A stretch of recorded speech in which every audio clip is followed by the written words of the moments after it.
అందరికీ నమస్కారం అండి.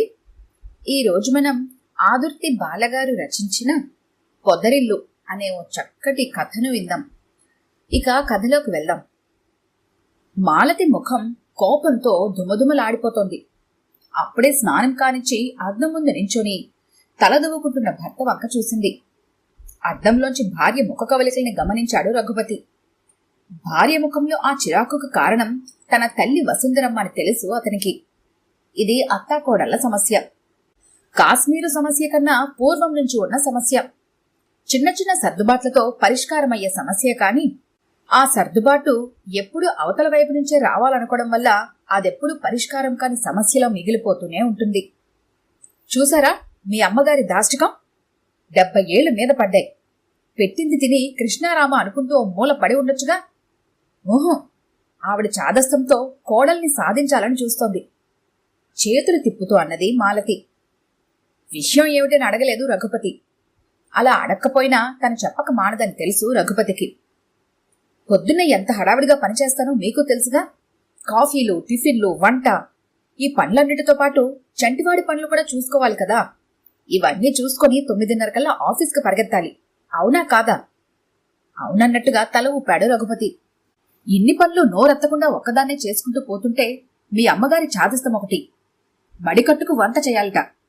అలా చెయ్యట్లేదని, బొత్తిగా మడి ఆచారం లేదని చంపుతున్నారు నన్ను. ఇంకా మడికట్టుకుని వంటలు చేయడానికి నేనేమీ పాతకాలం మనిషిని కాదు. పోనీ మీ అమ్మగారి తృప్తి కోసం అలా చేద్దామన్నా అన్నీ అలా పద్ధతిగా చేస్తే ఆఫీస్కి టైం అయిపోయి అక్కడ బాస్ చేత అక్షింతలు వేయించుకోవాలి. మాలతి గొంతులో ఆవేదన అర్థమైంది రఘుపతికి. భార్య వాదన కరెక్ట్గానే తోచింది. అందుకే తల్లికి నచ్చచెప్పి కన్విన్స్ చేయాలి అనుకున్నాడు. బయటికెళ్ళి వచ్చేవాళ్ళం. టైంకి ఆఫీస్కి వెళ్లాలంటే తలస్నానాలు, మడి వంటలు కుదరవు. నీ చాదస్తం తగ్గించుకో. హాయిగా నీ కోడలు వండి పెట్టింది తిని కృష్ణారామ అనుకో.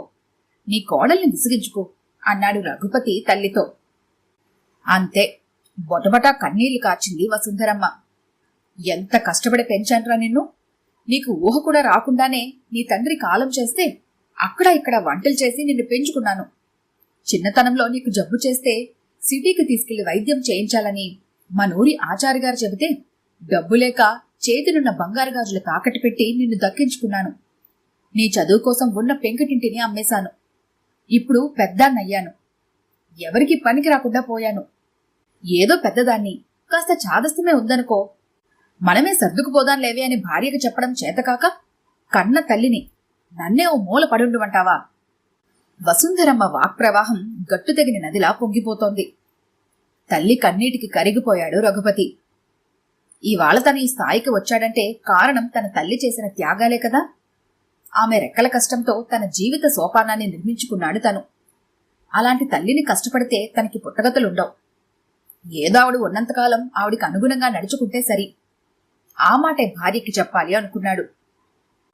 మాలతి, ఈ జీవితం అమ్మ పెట్టిన భిక్ష. తల్లిని బాధపడితే పుట్టగతులుండవు. కాబట్టి రఘుపతి మాట పూర్తి కాకుండానే విసవిస బాత్రూంలోకి వెళ్లి ధడేలను తలుపేసుకుంది మాలతి. తలస్నానం చేసింది కాబోలు. జుట్టుకి పిడప చుట్టుకొని వంటింట్లో దన్నానుకున్న మడిచీర తీసి కట్టుకుంది. దీపారాధన చేసింది. అస్పష్టంగా తనలో తనే అనుకుంటోంది. దేవుడి అష్టోత్తరం చదువుతోందో అత్తగారిని తిడుతోందో అర్థం కాలేదు రఘుపతికి. ఇంకొక కప్పు కాఫీ తాగాలనిపించినా భార్యని అడిగే ధైర్యం చేయలేక ఊరుకున్నాడు. దాదాపు 9 అవుతుండగా భోజనం వడ్డించింది మాలతి. రాత్రి 10ంటికి వంటింటి పని ముగించి బెడ్రూంలోకి అడుగుపెట్టింది మాలతి. భార్య రాక కోసమే ఎదురు చూస్తున్నాడు రఘుపతి. ఇవాళ నా మీద బాగా కోపం వచ్చింది కదూ అన్నాడు భార్యతో. నేనెలా ఏడిస్తే మీకే? మీరు మీ అమ్మ తృప్తిగా ఉన్నారుగా విసురుగా అన్నది మాలతి. సారీ, నిన్ను కష్టపెట్టాలన్న ఉద్దేశం కాదు భార్య మీద చెయ్యి వేస్తూ అన్నాడు. అమ్మ కొంగు పట్టుకు తిరిగే మనిషికి పెళ్ళెందుకు, పెళ్ళాం ఎందుకు? భర్త చేతిని తోసేస్తూ అన్నది మాలతి. భార్య వంక నిస్సహాయంగా చూశాడు. మీకసలు భార్య ఇష్టాలను గౌరవించాలన్న జ్ఞానం లేదు. మీతో సమానంగా చదువుకున్నాను. మీరు సంపాదించినంత నేను సంపాదిస్తున్నాను. మన భవిష్యత్తు అవసరాలకి మీరెంత ఖర్చు చేస్తున్నారో నేను అంతా చేయగలను. ఐఎమ్ ఇంటెలెక్చువల్, మోస్ట్ ఎఫిషియెంట్ అని అందరి చేత అనిపించుకున్నా నేను ఈరోజు ఆఫీస్కి లేటుగా వెళ్లి మా బాస్ చేత బ్యాడ్ రిమార్క్ వేయించుకున్నాను. మీ అమ్మగారి ఛాదస్థానికి తల వంచి మడివంట చేసి పని త్వరగా తెమిల్చుకోలేక ఆలస్యంగా ఆఫీస్కెళ్లి అందరి ముందు మాట పడ్డాను. నా ఆత్మగౌరవం దెబ్బతిన్నది. మాలతి కళ్ళు వర్షిస్తున్నాయి. రఘుపతి మాట్లాడలేకపోయాడు. ఎటూ చెప్పలేడు తను. తనకి తల్లి ప్రేమ కావాలి, భార్య అనురాగము కావాలి. ఒకరికోసం ఒకరిని వదులుకోలేడు తను. కాని ఎలా అని ఆలోచిస్తూనే పడుకున్నాడు. ఏమండి, త్వరగా లేవండి, కంగారుగా తట్టి లేపుతోంది మాలతి. ఉలిక్కిపడి లేచి కూర్చున్నాడు రఘుపతి. చెంటాడికి జ్వరంగా ఉందండి, ఒళ్ళు కాలిపోతోంది. ఆదుర్దాగా అన్న భార్య మాటలకి గబగబా బ్రష్ చేసుకుని కొడుకుని తీసుకుని సందు చివరనున్న డాక్టర్ దగ్గరికి తీసుకెళ్లాడు రఘుపతి. భర్త కోసం ఎదురు చూస్తూ అన్యమనస్కంగానే పనిచేస్తుంది మాలతి. డాక్టర్ రాసిచ్చిన మందులు కొని పిల్లవాణ్ణి భుజాన వేసుకుని వచ్చాడు రఘుపతి. ఏమన్నాడండి డాక్టరు? గుమ్మంలోని అడిగింది మాలతి. మామూలు జ్వరమే, కంగారు పడాల్సిన పనేమీ లేదన్నాడు. టైం ప్రకారం ఈ టాబ్లెట్స్ వేయమన్నాడు. ఈ రోజు నాకు సెలవు కుదరదండి, ఆఫీసులో ఆడిటింగ్ జరుగుతోంది, బాబుని మీరు చూసుకోండి అన్నది మాలతి. నాకు అస్సలు కుదరదు. మా సెక్షన్లో 2 సెలవు పెట్టారు, పనంతా నేనే చూసుకోవాలి దిగులుగా అన్నాడు రఘుపతి. మరైతే ఎలాగండి? డీలా పడినట్టు అన్నది మాలతి. మనవడి దగ్గరే మంచం మీద కూర్చున్న వసుంధరమ్మ, మీకెందుకర్రా బెంగ, మీ ఇద్దరిలో ఎవరూ సెలవు పెట్టనక్కర్లేదు, మీకన్నా వాడిని నేనే బాగా చూసుకుంటాను, ఆ మందులు ఎప్పుడు వేయాలో చెబితే నేను వేస్తాలే, నా మనవడు నాకు బరువా ఏమిటి అభయం ఇస్తున్నట్టుగా అన్నది. రఘుపతికి మాలతికి ఒక్కసారిగా ప్రాణం లేచొచ్చినట్లయింది. హాయిగా ఊపిరి పీల్చుకుని కొడుకును వసుంధరమ్మకు అప్పచెప్పి నిశ్చితగా ఆఫీస్కి వెళ్లిపోయారు. అన్నమాట ప్రకారమే వసుంధరమ్మ మనవడిని కంటికి రెప్పలా చూసుకుంది. వసుంధరమ్మ సేవల ఫలితమో, డాక్టర్ ఇచ్చిన మందుల ప్రభావమో ఆ సాయంత్రానికే చెంటివాడికి జ్వరం తగ్గిపోయింది. ఆ రోజంతా ఆఫీస్ పనితో సతమతమవుతున్నా మధ్యలో చంటివాడు ఎలా ఉన్నాడో అన్న బాధ మాలతి మనసును కలిచివేస్తూనే ఉంది. సాయంత్రం ఆఫీస్ నుండి వస్తూనే బాబు కోసం వెతికిన ఆమె కళ్ళు ఎదురుగా కనిపించిన దృశ్యం చూసి ఆనంద బాష్పాలు రాల్చాయి. అక్కడ ముందు గదిలో సోఫాలో కూర్చొని మనవడిని ఒళ్ళో కూర్చోపెట్టుకుని కబుర్లు చెప్తూ పాలలో బ్రెడ్ వేసి తినిపిస్తోంది వసుంధరమ్మ. తను ఎంత బతిమాలినా కోప్పడినా తినడానికి మారం చేసే కొడుకు బామ్మ చెప్పే కబుర్లు పిట్ట కథలన్నీ ఆసక్తిగా వింటూ బుద్ధిగా బ్రెడ్ తిన్నాడు. అప్పటి వరకు అత్తగారి మీద ఉన్న కోపం పోయి ఆవిడ పట్ల కృతజ్ఞతతో నిండిపోయింది మాలతి మనసు.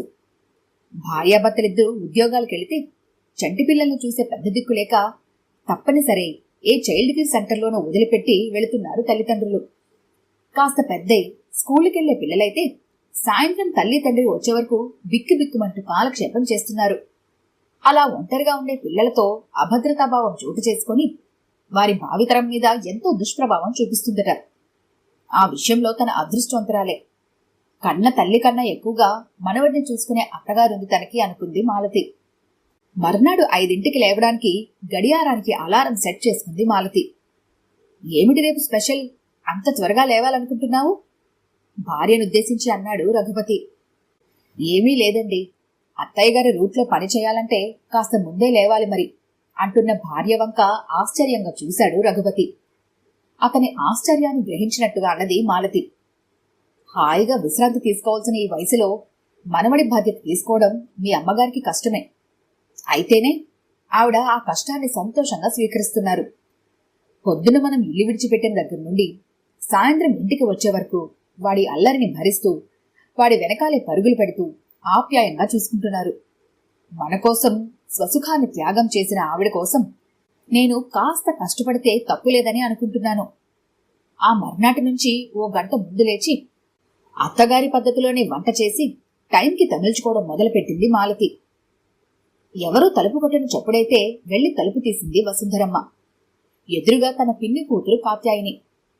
తలుపు తీస్తూనే ఆనందంగా ఆశ్చర్యంగా లోపలికి ఆహ్వానించింది వసుంధర. కాత్యాయిని తనకన్నా 6-7 ఏళ్లు చిన్నదైనా తనే చిన్నదానిలా అనిపించింది వసుంధరమ్మకి. పైకి నవ్వుతూనే మాట్లాడుతున్నా ఆ నవ్వు వెనక గూడు కట్టుకుని ఉన్న విషాదమేదో ఉంది అనిపించింది వసుంధరమ్మకి. 2 రోజులు గడిచాక అడిగింది కాత్యాయిని రఘుపతిని, ఆ ఊళ్ళో ఏమైనా ఓల్డేజ్ హోమ్స్ ఉన్నాయేమో కనుక్కోమని. ఎవరికోసం చిన్నమ్మా? ఆశ్చర్యంగా అన్నాడు రఘుపతి. ఇంకెవరికోసం రా, నాకోసమే. బాధతో కళ్ళనీళ్లు వస్తుంటే బలవంతంగా నవ్వుతూ అన్నది. నీకంత కర్మేంటి? చెట్టంత కొడుకు, బోల్డంత ఆస్తి అంటున్న వసుంధరమ్మ మాటలు పూర్తి కాకుండానే, ఆ తరగని ఆస్తి, మంచి భర్త నా అదృష్టం అనుకున్నాను. తొలిచూలులోనే మగబిడ్డను కన్నానని గర్వపడ్డాను. కొడుకుని చూసుకుని మురిసిపోయాను. ఒక్కడే కొడుకని గారం చేశాను. అదే నే చేసిన పొరపాటేమో. వాడి మీదున్న వల్లమాలని అభిమానంతో వాడెక్కడ తిరిగినా పట్టించుకునేదాన్ని కాదు. ఓ రోజు ఎవరో అమ్మాయిని తీసుకొచ్చాడు. తన క్లాస్మేట్ అన్నాడు. కొన్నాళ్ళకి ఆ అమ్మాయినే చేసుకుంటాను అన్నాడు. ఆ అమ్మాయి మతం వేరు, వద్దురా అన్నారు ఆయన. వినలేదు వాడు. ఏకంగా రిజిస్టర్ మ్యారేజ్ చేసుకునొచ్చాడు. మన దేవుళ్ళంటే గిట్టదు ఆ అమ్మాయికి. బొట్టు పూలు పనికిరావు. మటన్ కూర లేకపోతే అన్నం తినదట. రోజు మాంసాహారం వండేది. అది భరించలేక నేను ఆయన వేరే గదిలో వండుకు తింటూ ఉండేవాళ్ళం. నా కొడుక్కి ఏం చెప్పి పెట్టిందో ఏమో. ఓ రోజు వాడు వచ్చి తన వంతు ఆస్తి తనకిచ్చేయమన్నాడు. ఆ పరిణామాలు తట్టుకోలేక ఆయన దిగులుతో మంచం పట్టారు. మంచం మీదున్న తండ్రిని చూసి కూడా జాలి కలగలేదు నా కొడుక్కి. తన వంతు వాటా రాసేయకపోతే కోర్టుకెడతానని బెదిరించేవాడు. వాడు చెప్పినట్టే వాడికి రావాల్సిన ఆస్తి రాసి కన్ను మూశారు ఆయన. ఒక్కదాన్ని, నాకు ఆయన మిగిల్చిన ఆస్తి చేతిలో ఉన్నదాన్ని. ఎదురుగా మృగం లాంటి కొడుకు. నా జీవితానికి వాడి దగ్గర భద్రత లేదని తెలుసుకున్నాను. ఏదైనా వృద్ధాశ్రమానికి డబ్బు కట్టి చేరిపోదామని వచ్చాను అంటున్న కాత్యాయిని దీనగాథకి అందరి హృదయాలు బరువెక్కాయి. అయినా నాకేం బాధలేదు. స్వంత అక్కవి కాకపోయినా అంతకన్నా ఎక్కువే నువ్వు నాకు. అదృష్టమంటే నీదేనే వసుంధర. బంగారం లాంటి కోడలు. ఎంత చదువుకున్నా మన సాంప్రదాయాలకి ఆచారాలకి విలువనిస్తూ నీ పద్ధతులకు అనుగుణంగా నడుచుకునే కోడలుండడం నిజంగా నీ అదృష్టం. వృద్ధాశ్రమంలో చేరుతానన్న బాధ లేదు నాకు. ఎప్పుడైనా మీ ఇంటికొచ్చి 2 రోజులు గడిపి వెళ్తుంటాను అన్నది కాత్యాయిని. ఎక్కడ ఉండడమేమిటి? మీరు మాతోనే ఉండండి. మీరేం పైవారు కాదు కదా. పైగా మా అత్తగారికి తోడుగా కూడా ఉంటారు అన్నది మాలతి. కోడలి విశాల హృదయానికి వసుంధరమ్మ మనసు తృప్తితో నిండిపోయింది. నాకు ఆ మాటే చాలమ్మా, కొండంత తృప్తి. ఆశ ఉండొచ్చు కానీ మనిషికి అత్యాశ ఉండకూడదు. ఎప్పుడూ మీతోటే ఉండాలని కోరుకోవడం అత్యాశ అవుతుంది. ఎప్పుడైనా ఓసారి మీ అందరి మధ్యలో గడపాలని ఆశతో వస్తే కాదనకండి అన్నది కాత్యాయిని. ఇక ఆవిడ నిర్ణయం మారదని తెలిసాక రఘుపతి ఆవిడని తీసుకెళ్లి ఓల్డేజ్ హోంలో చేర్పించొచ్చాడు. అత్తగారు చెప్పకుండానే మాలతి బజారుకెళ్లి కాత్యాయినికి చీర కొనుక్కొచ్చి ఇచ్చింది. మొహమాట పడుతూనే తీసుకుంది కాత్యాయిని. ఆ రోజే ఓ నిర్ణయం తీసుకుంది వసుంధరమ్మ. కోడలు ఈ కాలం పిల్ల. ఇంటా బయట కష్టపడుతోంది. తన చాదస్తంతో ఇంకా కోడల్ని కష్టపెట్టడం భావ్యం కాదు తనకి. తన కాలంలో తనకి నచ్చిన పద్ధతిలో బతికింది. ఈ కాలం పిల్లలు వాళ్ల పద్ధతిలో బతకడానికి తనెందుకు అడ్డుపడుతోంది? మంచి హృదయం ఉన్న మనిషి మాలతి. మడీ తడి కన్నా మంచితనం ముఖ్యం కదూ. అందుకే ఆ మర్నాడు హడావిడిగా లేచి స్నానానికి వెళ్లబోతున్న కోడలతో, అమ్మాయి, నువ్వెలా వండిపెట్టినా అభ్యంతరం లేదు. మడీ తడి అంటూ కూర్చోక వంట చేసి కాసేపు రెస్ట్ తీసుకో అంటున్న అత్తగారి వంక ఆశ్చర్యంగా చూసింది మాలతి. కుటుంబ వ్యవస్థ భారతీయ సంప్రదాయ విశిష్టత. కుటుంబంలో మనుషులందరూ సంతోషంగా ఉండాలంటే ఒకరినొకరు అర్థం చేసుకోవటం ఎంతో ముఖ్యం. అప్పుడే ఆ ఇల్లు పూల పొదరిల్లు అవుతుంది. తన ఇల్లు పూల పొదరిల్లు అవ్వబోతుందని గ్రహించి తృప్తిగా నవ్వుకున్నాడు రఘుపతి. ఈ కథ కనుక మీకు నచ్చినట్లయితే లైక్ చేయండి, షేర్ చేయండి. మరిన్ని ఇంట్రెస్టింగ్ కథల కోసం మా ఛానల్ని తప్పకుండా సబ్స్క్రైబ్ చేసుకోండి.